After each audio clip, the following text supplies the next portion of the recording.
गणपतीमध्ये परीक्षा घेऊ नका अशी मागणी अमित ठाकरे यांनी केली आहे। परीक्षा वेळापत्रक पुढे ढकला यासाठी अमित ठाकरे यांनी मंत्री आशिष शेलार यांची भेट घेऊन त्यांना विनंती केली आहे। गणपतीमध्ये कोणत्याही परीक्षा घेऊ नयेत अशी मागणी अमित ठाकरे यांनी केली आहे।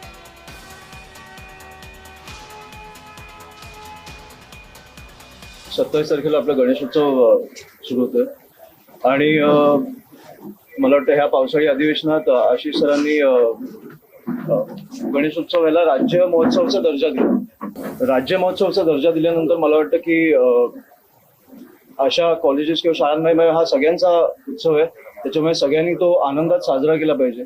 आपले बरेचसे लोक कोकणात येतात, तिकडे गावी जायचं असतं त्यांना, आई वडील गेले तरी पोरगा इकडे किंवा मुलगी इकडे परीक्षेसाठी थांबली तर कुठेतरी ते तणावाचं वातावरण असतं। म्हणून आमची एवढीच मागणी होती की ह्या काळात सगळे परीक्षा रद्द कराव्या आणि सगळ्यांनी हा सण आनंदात साजरा करावा। त्यामुळे त्या काळात विद्यार्थ्यांना अभ्यासासाठी सुद्धा काही अडचणी निर्माण होऊ नये, रहदारीमध्ये दिरंगाई होऊ नये किंवा अन्य असुविधा होऊ नयेत म्हणून या सगळ्या काळात सुद्धा परीक्षा नसल्या तर बऱ्या किंवा परीक्षा नकोच अशी त्यांची मागणी होती। मला असं वाटलं की त्यांची मागणी ही योग्य आहे।